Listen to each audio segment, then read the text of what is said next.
Kak, sound video-videonya ambil di mana?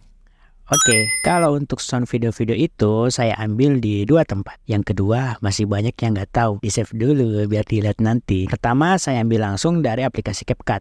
Di sini saya pakai aplikasi CapCut PC. Tinggal pilih audio, lalu sound effect. Nah, tinggal pilih deh sound yang sesuai dengan kebutuhan kamu. Yang kedua, masuk ke situs myinstance.com.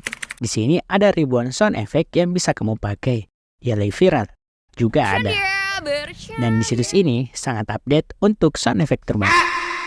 Semoga membantu.